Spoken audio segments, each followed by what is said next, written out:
वो मोमेंट क्या था जब आपको ये पहली बार एहसास हुआ कि मैं लिख सकती हूँ? जो मैंने अभी बताया पहले कि 1800 गाने में लिख कर लाई थी, उन 1800 गानों में से मेरे एक गाने भी नहीं आए हैं। तो जब ये खबर आई कि आपका नॉमिनेशन हुआ है, जी।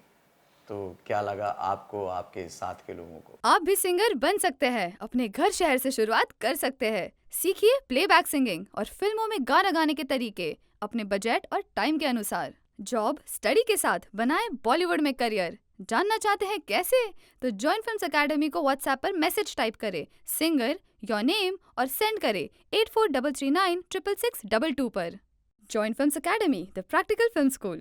Hello friends, welcome to Filmy Funde, joinfilms.com। मैं हूं आपका अपना वीरेंद्र राठौर और आप देख रहे हैं बॉलीवुड का Google, join films YouTube channel. Film industry की जितनी भी बातें होती हैं, तमाम जो जानकारियां आपको चाहिए होती हैं, वो आपको मिलती हैं सिर्फ यहीं इसी चैनल पर, यानी कि जॉइन फिल्म्स पर।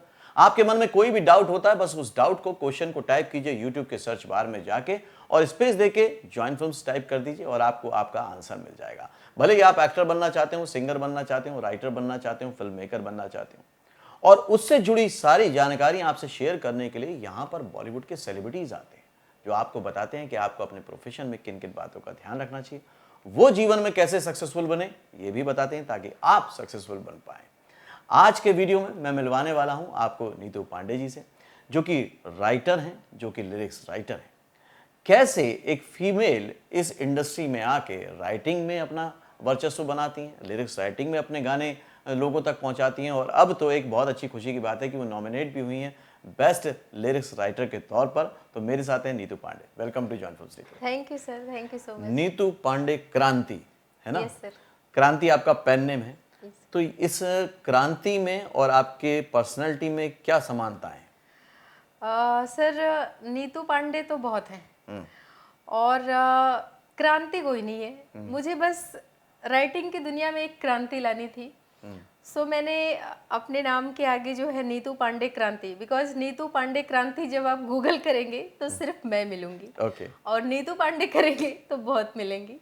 तो बस ये फ़र्क था। एंड क्रांति लिखने से मुझे काफ़ी कुछ बदलाव नज़र आया और काम मिला। तो इसलिए मैंने तो आपके जीवन में भी क्रांति है? क्रांति ही आई है मेरे जीवन में एक हिसाब से, क्योंकि क्रांति के बाद ही क्रांति आई है। Right right. तो कहीं ना कहीं आपने एक अपनी आइडेंटिटी, अपनी एक पहचान बनाई, और इसलिए वो क्रांति जो आपने अपना पेन नेम रखा। ये भी एक बड़ी अच्छी बात है कि लोग नॉर्मली जो माँ बाप नाम रखते हैं उससे जाने जाते हैं, लेकिन राइटर को ये हक है कि वो अपना नाम खुद भी रख सकता खुद भी रख सकता है और उस नाम से ही पहचाना भी जाता है। बिल्कुल। मुझे सर सबसे ज़्यादा पहचान क्रांति नाम से ही मिली है। बिकॉज मुझे आज भी ऐसे बहुत सारे लोग हैं जो नीतू नाम नहीं जानते हैं, क्रांति जानते हैं। तो इसलिए नीतू पांडे क्रांति। तो आप भी कमेंट करके बताइए कि इनका नाम नीतू पांडे होना चाहिए या क्रांति। आपको जो अच्छा लग रहा है मुझे कमेंट करके अभी के अभी बताइए। ओके। तो ये जब आपने क्रांतिकारी थॉट लाया दिमाग में, सोचा कि मुझे बॉलीवुड में, फिल्म इंडस्ट्री में राइटर बनना है, लिरिक्स राइटर बनना है, तो उस टाइम जब ये एहसास होता है तब बड़ा प्यारा लगता है। वो मोमेंट क्या था जब आपको ये पहली बार एहसास हुआ कि मैं लिख सकती हूँ, मैं कुछ क्रिएट कर सकती हूँ? सर, बचपन से, स्कूल टाइम से ही ऐसा मेरे साथ हुआ। मैं पोयम लिखा करती थी और वहाँ के जो हमारे लोकल न्यूज़ पेपर थे वहाँ पे जो है वो पब्लिश हुआ करते थे। तो एक लिखती रहती थी, मतलब पढ़ाई के साथ साथ मैं लिरिक्स भी लिखती रहती थी। और मैं आपको बता दूँ, मुंबई आने से पहले तक 1800 गाने मैं लिख चुकी थी। 1800 गाने। कभी कोई गलती मुझसे होती थी तो अक्सर मम्मी मुझे डांटती थी। ये नहीं बोलती थी तुम्हें मारूंगी पीटूंगी, वो मुझे ये डांटती थी कि मैं तुम्हारी डायरीज जो है वो जला दूंगी। जो भी गाने तुमने लिखे हैं वो सारे मैं जला दूंगी अगर ये बात और नहीं ये मानी सबसे बड़ी तो। सजा है? ये सबसे बड़ी सजा थी मेरे लिए। और मैं मतलब अपने लेखनी को लेके मुझे लगा, कुछ लोगों ने मेरी तारीफ़ की, जो मेरे टीचर्स थे, जो मेरे गुरु जैसे लोग थे वहाँ पे। उन लोगों ने जब मेरे लिरिक्स सुनते थे तो बोलते थे तो राइमिंग अच्छी है तुम्हारी, मीटर में लिखती हो। जबकि मुझे नहीं मालूम होता था, मैं तो गाने सुन सुन के ही लिखती थी और सब फिल्मी टाइप ही गाने होते थे। उनमें ऐसा नहीं होता था कि कुछ मैं नहीं सीखी हुई हूँ, ऐसा नहीं लगता था लिख के। तो फिर मुझे लगा कि मुझे जाना चाहिए। और मैंने फिर वहाँ से पापा को फ़ोन किया, जो पहले से ही मुंबई में रहते थे।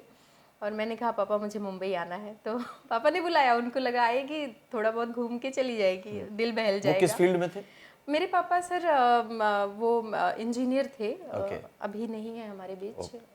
तो मतलब फिर उन्होंने मुझे बुलाया यहाँ पे, और मतलब इस फील्ड में मेरे नाना जी थे। अच्छा। मेरे नाना जी राज कपूर जी के साथ काम कर चुके थे। Oh great. यस। तो मेरी मम्मी जब 2 साल की थी तभी नाना जी ऑफ हो गए थे, तो फिर यहाँ से हमेशा के लिए नानी छोड़ के सब चली गई थी, होम टाउन ही रहने लग गई थी। एंड देन मैंने शुरुआत की फिर से। तो नाना जी का कोई लिंक तो नहीं मिला, क्योंकि जब मम्मी उन्हें ठीक से नहीं जानती थी तो हम लोग कैसे जान काफी सकते पहले हैं। की बात है। तो फिर मैंने नए सिरे से जो है शुरुआत की, जबकि मेरे पापा इस फील्ड से दूर दूर तक उनका कोई नाता नहीं था। हाँ, हमारे घर में सब लोग म्यूजिकल ज़रूर हैं, क्योंकि मेरे पापा को गांव में होते हैं ना भजन कीर्तन के, हर मंगलवार को लोग करते हैं। तो मेरे पापा बहुत अच्छा ढोलक बजाते थे, हारमोनियम बहुत अच्छा बजाते थे, वो सब मेरे घर पे था। तो कहीं ना कहीं म्यूजिकली मैं उन चीज़ों से सेंस जुड़ी हुई बढ़ता थी, गया। सेंस बढ़ता गया लिखने का। एंड देन जब मैं मुंबई में आई, तो मुंबई में आने के बाद जब रविंद्र जैन जी से मिली और उन्होंने मेरे लिरिक्स की तारीफ की, तो मतलब मेरी खुशी का मैं क्या बोलूं कि मतलब कोई ठिकाना नहीं था। क्योंकि जिनको मैंने टीवी पे देखा था, वो बहुत रामायण में गुणी सुना आदमी था, इतने टैलेंटेड, और मतलब उनके बारे में तारीफ के तो शब्द ही नहीं बने हैं, ऐसा लगता है। तो जब मैं उनसे मिली और उनको मैंने अपने गाने सुनाए, तो एक तो वो इतने अच्छे से मिलते थे सबसे, ऐसा लगता था कितने दिनों से जानते हैं। तो बोले नहीं, तो इतने सारे राइटर आते हैं, तुम्हारा जो लिखने का तरीका है वो एकदम तुम परफेक्ट मीटर में कैसे लिखती हो, और तुम्हारा राइमिंग भी एकदम अलग ही होता है। ऐसा भी नहीं है कि खाना के साथ गाना मिला दिया, कुछ भी, मतलब राइमिंग के लिए लोग ऐसे मिलाते हैं, बट मेरे शब्द जो है वो मीनिंग के साथ होते हैं। Right. तो वो सारी चीज़ें कहीं ना कहीं मुझे प्रोत्साहन मिला कि अगर इतने टैलेंटेड दादू ने मेरी तारीफ की है तो मुझ में कोई बात है। एंड देन मैं अनूप जलोटा जी से मिली, और अनूप जलोटा जी ने मेरे गाने ले लिए, उनको पसंद आ गए, उन्होंने रिकॉर्ड भी कर दिया, रिलीज भी कर दिया। Okay. रिलीज के बाद मुझे पता चला कौन सा गाना था वो था हे अंतर्यामी। Okay. एक राम जी का भजन था। उनके फादर से भी मैं मिली, उनको भी 2-3 भजन में देकर आई थी। तो मतलब इतनी क्रांति हुई कि पद्मश्री अनूप स्टार्टिंग में जलोटा जी के साथ पहुंच गए आप। फर्स्ट टाइम जब ऐसा हुआ ना मेरे साथ, तो मुझे एक हौसला मिला कि मुझ में कुछ बात है, मैं आगे बढ़ सकती हूँ। तो फिर क्योंकि मेरी पढ़ाई भी साथ में चल ही रही थी, तो फिर मैं वापस गांव गई, और वहाँ से आने के बाद में फिर से मेरा ये था कि पढ़ाई और करियर दोनों साथ साथ मेरे चल रहे थे। आशा भोसले जी ने फिर गाया, फिर कुमार शानू जी, उदित नारायण जी, मतलब जितने भी सपने देखे थे मैंने, एक्चुअली सपने देखे थे कि आशा भोसले जी मेरा गाना गा रही हैं जब मैं गाँव में थी। जिनके नाम भी लोग सुनते हैं तो आश्चर्य में आ जाते हैं, आश्चर्य में आ अचंभित हो जाते हैं। वो जब अपने शब्दों को अभिव्यक्त कर रहे होते हैं, एक्सप्रेस कर रहे होते हैं, गा रहे होते हैं, वो फीलिंग क्या होती है? सर वो एक ऐसा गोल्डन मोमेंट होता है जो ऐसा लग रहा होता है कि ये सच में हो रहा है कि नहीं। मतलब जब आशा ताई से मैं मिली और उन्होंने मेरे लिखे गाने गाए, तो मुझे ये लग रहा था कि कहीं मैं फिर से सपना तो नहीं देख रही हूँ, मतलब उसी सपने में तो नहीं चली गई और इनका कि मेरे शब्दों को इनका स्वर मिल रहा है। मतलब ये मेरे लिए कितनी बड़ी बात थी उस टाइम पे। 2014 में एक गाना गणपति बप्पा मौर्या करके था, बप्पा मौर्या सारेगामा से था, नितिन शंकर जी उसके म्यूजिक डायरेक्टर थे। तो नितिन सर ने मुझसे लिखवाया था, उनको बहुत बहुत थैंक्स। और वो मतलब इतना मुझे उस टाइम पे इतना अच्छा फील हुआ था कि मैंने अपने आप को बोला आज मेरा मुंबई आना सफल हुआ है, सार्थक हुआ है, जब आशा जी की आवाज़ मेरे गानों को मिली है। और अब आपने सीरियल्स में काफी लिखना शुरू किया। सीरियल्स में सर मैंने 2017 से स्टार्ट किया था। पहला शो था मेरा सिया के राम, स्टार प्लस का शो था। बाल कृष्णा आता था एक बिग मैजिक पे। फिर महाकाली अंत ही आरंभ है कलर्स का था। शनि था कलर्स का। परम अवतार श्री कृष्णा आया NDTV पे। विक्रम बेताल आया NDTV पे। बाल शिव आया NDTV पे। एंड सोनी पे सबसे बड़ा टीवी इंडस्ट्री का शो आया पोरस। पोरस के सारे गाने मैंने किए। चंद्रगुप्त मौर्य में लिखा, पोरस सोनी का ही था। विघ्नहर्ता गणेश में मैं एज ए स्क्रिप्ट सुपरवाइजर भी थी और लिरिक्स राइटर भी थी उसमें। और कलर्स का शो था एक राम सिया के लोकुश। ये जो आजकल हो गया है, पहले सिर्फ फिल्म ही माध्यम था, फिर वीडियो एल्बम या सॉन्ग्स माध्यम थे। अब टीवी में पहले क्या था, सिर्फ टाइटल ट्रैक मिलता था लिरिक्स राइटर को, लेकिन अब पूरे के पूरे एपिसोडिक गाने होने लग गए हैं। भले थीम एक ही रहे लेकिन अंतरे बदलते रहते हैं। तो एक रेगुलर कहीं ना कहीं जॉब, एक कहीं ना कहीं काम आ गया, अपॉर्चुनिटी आ गई, इसको आप कैसे डिफाइन करोगे? कितना अच्छा मौका है लिरिक्स राइटर? सर ये एक्सपीरियंस के लिए बहुत अच्छा है, बिकॉज एक रनिंग में जो काम होता है ना कि हम लिखते हैं, महीने में 1-2 गाना आया किसी एल्बम के लिए, किसी फिल्म के लिए, क्या होते हैं आजकल फिल्म में 4 से 5 गाने मैक्सिमम इससे नहीं तो अगर 2-3 गाने बहुत वैसी हो गए। फिल्म है तो 2-3 गाने बहुत हो गए। बहुत सारी फिल्में तो एक भी गाने नहीं होते हैं, थ्रिलर वगैरह वैसी जो होती हैं। लेकिन जो टीवी शो का है तो उससे जो एक फास्ट लिखने का एक्सपीरियंस होता है ना, वो बहुत अच्छा और एक होता है। सेटिस्फेक्शन की मेरा काम चल रहा है, चल रहा है आ रहा है। और मेरे महीने के कम से कम कुछ नहीं तो मतलब अगर टीवी शोज का मैं लेके चलूँ तो 100 गाने तो हो जाते हैं। तो ये बहुत बड़ी बात और बहुत बड़ा चैलेंज होता है, चैलेंज वर्क है ये। और मुझे जो सबसे ज़्यादा काम मिलने का एक और है मेरा कि सबसे फास्ट लिखने का, क्योंकि टीवी इंडस्ट्री में आपको पता है कि मतलब शाम का टेलीकास्ट है, अभी फोन आ गया, लिख के भेजना है भाई, जल्दी जल्दी करके दो, ये वाला काम होता है। कई बार ऐसा भी होता है कि सीन शूट होना है और क्योंकि राइटिंग नहीं हो पाई है, लिख नहीं पाया है, इसलिए गाना डाल दो ताकि वो पूरा हो जाए। ऐसा भी होता है ना? और थोड़ा सा खूबसूरत बनाने के लिए, हाँ वो भी होता है, ब्यूटीफाई करने के लिए आपको लिरिक्स का होना बहुत जरूरी हो जाता है। क्योंकि आपने रामानंद सागर जी का रामायण देखा, सबसे बड़ा एग्जाम्पल कि पूरा म्यूजिकल शो है वो, पूरा म्यूजिक, अगर उसमें म्यूजिक आप निकाल दें, लिरिक्स आप निकाल दें, तो आप मतलब क्या फील करेंगे उसमें? सारी फीलिंग्स जो है लिरिक्स से आती है उसमें। तो इतना फास्ट लिखा, इतना अच्छा लिखा, इतना सारा लिखा कि आप इसमें अवार्ड में नॉमिनेट भी हो गई, इसके बारे में जी सर, बस सब ब्लेसिंग है माँ सरस्वती की। तो जब ये खबर आई कि आपका नॉमिनेशन हुआ है जी, तो क्या लगा आपको, आपके साथ के लोगों को? सर मेरे साथ जितने भी लोग, मुझसे ज़्यादा एक्साइटेड वो लोग थे जिन्होंने मेरे साथ काम किया या मैंने जिनके साथ काम किया है। सबको यही लग रहा था कि मुझे ही अवार्ड मिलेगा। सब श्योर थे कि मैं इतना अच्छा लिखती हूँ। मैं ऐसे नहीं बोल रही हूँ कि मैं अपनी तारीफ करने के लिए, आप किसी भी जो भी म्यूजिक डायरेक्टर्स मेरे साथ काम किए हैं, आप वो बोलेंगे राइटिंग में कौन चाहिए, नीतू चाहिए, कौन चाहिए, क्रांति चाहिए, और कोई नहीं चाहिए। यहाँ तक कि जब मैं सिया के राम लिख रही थी तो मुझे जो उसके म्यूजिक डायरेक्टर हैं जितेश पांचाल जी, वो मुझे तुलसी देवी करके बुलाते थे। ओके, बोल रहे भाई एक तो तुलसीदास जी लिख के गए हैं और एक ही तुलसी देवी आई हुई है, तो ये हमारे लिए लिखेंगे। हमारे लिए लिखेंगे। बिकॉज वो चौपाई, दोहा, छंद आज के टाइम के गानों में हिंदी में नहीं होते हैं, नहीं हो पाता, और उसका ज्ञान होना भी ज़रूरी है। और वो मैं अपने आप को बहुत भाग्यशाली समझती हूँ कि मैं हिंदी मीडियम से पढ़ी हूँ। हिंदी मीडियम से पढ़ी हूँ। हिंदी मीडियम से पढ़ी हूँ। अगर मैं इंग्लिश मीडियम से पढ़ी होती तो शायद नहीं लिख पाती। तो ये भी एक एडवांटेज होता है। डेफिनेटली सर, बिकॉज आप अगर मैथों में आपको लिखना है तो आपका छंद का जानना, दोहे का जानना, छंद क्या होता है, चौपाई क्या होती है, दोहा क्या होता है, मतलब ये नहीं है कि चौपाई का मतलब 4 लाइन लिख दिया। चौपाई सिर्फ 2 लाइन की होती है, लेकिन लोगों को लगता है 4 लाइन की होती है। राइट। तो उसका मीटर क्या होता है, पहले 11 होते हैं या बाद में 13 होते हैं, इन सब का नॉलेज होना, 16 मात्राएं किसमें होती हैं। यही मैं आपसे पूछना चाह रहा हूँ, क्योंकि अब हम टेक्निकल पे आ गए, है ना? कि एक होता है गाने, गीत बहुत सारे लोग लिखते हैं और बहुत सारे लोग ये समझते हैं कि हम बहुत अच्छा लिखते हैं, है ना? और जैसे कि ये स्वतः आपने सीखा, आपको मालूम नहीं था, लेकिन आप फिर भी मात्राएं जानती हैं, कैसे वो आगे बढ़ता है, कैसे उसके मीटर चेंज होते हैं, वो सब आप जानती हैं। बहुत से लोग ये नहीं जानते हैं और वो ट्राई करना शुरू कर देते हैं। उनको समझ में नहीं आता कि मेरा सिलेक्शन क्यों नहीं हो रहा, मेरी काम को लोग पसंद क्यों, मैं तो इतना अच्छा लगता हूँ। वही जो आपने कहा, तुकबंदी कर देते हैं, राइम मिला देते हैं और उनको लगता है कि मेरा गाना अच्छा है। कितना जरूरी है एक लिरिक्स राइटर के लिए भी तैयार होके आना? सर सबसे ज्यादा जरूरी है कि पढ़ना। लिखने के लिए आपको पहले पढ़ना पड़ेगा कि आप लिख क्या रहे हो।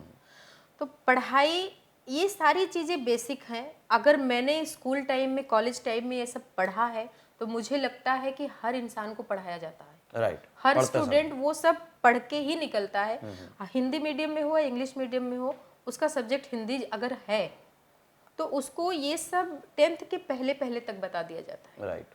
तो 10th तक आई थिंक पूरे इंडिया में हिंदी कंपलसरी है। कंपलसरी है, तकरीबन सभी पढ़ते हैं। सभी पढ़ते हैं, हर स्टेट में तो हो अगर आपको सकता है हिंदी राइटिंग में जाना है तो आपको तो और अच्छे से और पढ़ना अच्छे से पढ़ना पड़ेगा और समझना पड़ेगा। समझना पड़ेगा। लोगों को लगता है हिंदी तो बहुत इजी है, हिंदी के इतना कठिन कोई शब्द नहीं है। 52 वर्ड माला जो होते हैं अल्फाबेट हमारे हिंदी में है, तो उसको भी बहुत लोगों को याद नहीं है। जो क ख ग बोलते हैं ना, नहीं याद होगा सर। मतलब मैं लिख के दे रही हूँ कि किसी से भी लिखवा लीजिए, मतलब ठीक है। तो रेयर मैं ये ही टास्क किसी दे को देता हूँ, आप में से जो राइटर हैं, लिरिक्स राइटर हैं, आप कमेंट बॉक्स में लिख के दिखाइए कि आपको याद है कि नहीं। आपके पास चीटिंग करने का मौका भी है, लेकिन फिर भी एक बार लिख के देखिए जरा। जी हाँ, तो ये जो तैयारी थी आपकी, ये जो आपने सब कुछ किया, उसकी वजह से आपने लिखना और लिखने की वजह से आप अवार्ड तक पहुंची। ठीक है, आज नॉमिनेशन हुआ है और हमारी विशेष यही है कि एक ना एक दिन आप जीतेंगी और बहुत सारे अवार्ड जीतेंगी। बिल्कुल सर। लेकिन सबसे बड़ा अवार्ड और रिवॉर्ड तो आपको मिल ही चुका है कि आपके पास काम है, आपके काम पास है। ऑडियंस है, आपके पास लगातार म्यूजिक डायरेक्टर आपको बोल रहे हैं कि आप अच्छा लिखती हैं, आप अच्छा करती हैं। जी। अब जबकि आप सक्सेसफुली यहाँ पर काम कर रही हैं, लिख रही हैं, जो एक फ़र्क था जब आप पहले सोचती थी अपने शहर में रहते हुए कि मैं जाऊंगी, तो उस सोच में और आज की नीतू की सोच में कितना फ़र्क पड़ा as a lyrics writer? Sir काफ़ी फ़र्क पड़ा है, क्योंकि मैं 12 साल आगे निकल आई हूँ। 12 साल पहले की नीतू कुछ और थी, आज की नीतू कुछ और है। आज मैं जो बात करती हूँ बहुत सोच समझ के, बहुत तौल के बात करती हूँ। एंड 12 साल पहले जो थी वो बहुत ही ज़्यादा एनसीसी कैडेट थी मैं, तो वो दबंगई वाली बात होती थी मुझ में। पेशेंस आ गया है, सब्र आ गया है। बहुत ज़्यादा सब्र आ गया है, और सब्र जो था वो मेरे अंदर 0% था। अब मैं बोलूँगी कि उसके आगे एक 0 और एक 1 बढ़ गया है। मतलब 100% सब्र आ गया है। क्योंकि पहले तो मैं ज़रा सी, अरे क्यों नहीं पसंद कर रहे, अरे मुझ में क्या कमी है, अरे क्यों नहीं लिख पा रही। मतलब उर्दू का नॉलेज नहीं था मुझे, बिकॉज हम लोग उर्दू मीडियम से पढ़े नहीं थे, एंड हमारा माहौल वैसा था भी नहीं, उर्दू बोलना ये सब नहीं था। तो यहाँ पे आके जो शब्दों का चयन कैसे करना है, ये समझ में आया कि उनको क्या चाहिए। उनको क्या चाहिए। अभी हम क्या कर रहे थे, जो मैंने लिखा है वो अच्छा है। अच्छा, एक चीज़ और आपको एक बात बता दूं कि जो मैंने अभी बताया पहले कि 1800 गाने में लिख कर लाई थी, उन 1800 गानों में से मेरे एक गाने भी नहीं आए हैं। मैंने जो भी लिखा वो नया यहाँ पे लिखा, नया लिखा। लेकिन वो 1800 गाने आपका होमवर्क था, तैयारी होमवर्क थी। था, तैयारी थी, एक्सपीरियंस था, वो प्रैक्टिस थी। वो एक हिसाब से प्रैक्टिस थी और मैं करती गई। तो ये था कि जब यहाँ कोई मुझे बोलता था सिचुएशन पे लिखना, तो मैं सोचती थी सिचुएशन पे लिखना क्या होता है। बोलते हैं ट्यून पे लिखना है, ट्यून पे कैसे? ट्यून पे क्या लिखना होता है। तो किसी ने मुझे बुलाया फर्स्ट टाइम, बोला ट्यून पे लिख सकती हो। तो मैं जानती भी नहीं थी, मैंने कहा हाँ। अच्छा, मतलब कॉन्फिडेंस था। मैंने कहा हाँ लिख सकती हूँ। तो बोले अच्छा आप ये ट्यून है। मैंने कहा बताइए ट्यून क्या होता है। मुझे ज़रा भी नॉलेज नहीं था ट्यून क्या होती है। तो उन्होंने कुछ हमिंग करके मुझे ल ल ल करके सुनाया। मैं अच्छा तो गाने जैसा है, ये होती है ट्यून। तो फिर बोले लिख के बताओ। तो मैंने खुद उसको रिपीट किया। मैंने कहा ओके, एंड उनके सामने बैठ के मैंने लिखा। तो फिर बोल रहे हैं तुम तो लिख सकती हो। मैं भी सरप्राइज थी कि मैं लिख सकती हूँ। ओके। तो उस हिसाब वो से शायद कहीं ना कहीं वो म्यूजिकल सेंस था, था। उसने सपोर्ट कर दिया आपको। जी उसने जी आपको बिल्कुल। ये कर दिया। ठीक है, तो अभी आप इस वीडियो के एंड में, इंटरव्यू के एंड में अपनी ऑडियंस से कौन सा ऐसे काम को कहोगी जो वो जाके देखें और आपको बताएं, क्योंकि आज आपसे उनसे रूबरू हो रही हो, डायरेक्ट मिल रही हो।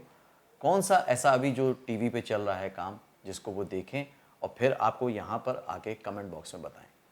अभी मेरा शो लॉन्च हुआ है नया, धीरे धीरे से, आशाओं का सवेरा धीरे धीरे से, स्टार भारत पे। स्टार भारत पे मेरा राधा कृष्णा भी चल रहा है। और रिसेंटली आके गया जय हनुमान दंगल का, जिसके लिए मुझे नॉमिनेट किया गया था। तो ये भी देख सकते हैं। और बाकी मेरे फिल्म्स के गाने सुनने हैं और मेरे एल्बम्स के गाने, रोमांटिक गाने सुनने हैं। मैथो तो मैंने बहुत लिखे हैं, करीब 3000 से ज़्यादा गाने लिखे हैं मैंने। और भी अगर रोमांटिक गाने सुनने हैं, डांस नंबर सुनने हैं, तो आप यूट्यूब पे मेरा नाम टाइप कीजिए, नीतू पांडे क्रांति सॉन्ग्स। तो मेरे बहुत सारे गाने वहाँ पे मिल जाएंगे। और आपको जो गाना अच्छा लगता है उसको कमेंट बॉक्स में आके बताइए कि ये गाना आपको अच्छा लगा और क्यों लगा। जी, है ना। और आप आगे इनसे किस तरह के गानों की उम्मीद करते हैं वो भी आके जरूर बताइएगा। बिल्कुल। Thank you Neetu, thank you so much sir. तो आप इसी तरह से क्रांति मचाते रहिए और लोगों को एंटरटेन करते रहिए।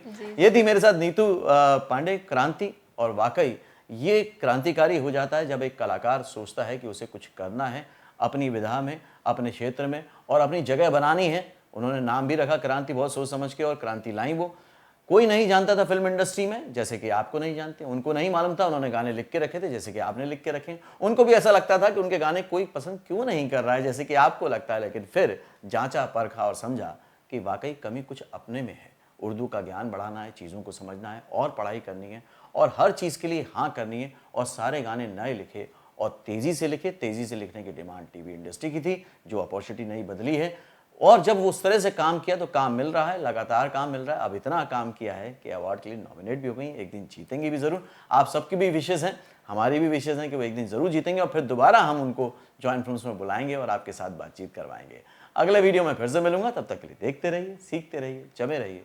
All the very best. आप भी सिंगर बन सकते हैं, अपने घर शहर से शुरुआत कर सकते हैं। सीखिए प्लेबैक सिंगिंग और फिल्मों में गाना गाने के तरीके अपने बजट और टाइम के अनुसार। जॉब, स्टडी के साथ बनाएं बॉलीवुड में करियर। जानना चाहते हैं कैसे? तो जॉइन फिल्म्स एकेडमी को व्हाट्सएप पर मैसेज टाइप करें, सिंगर, योर नेम, और सेंड करें 8433966622 पर।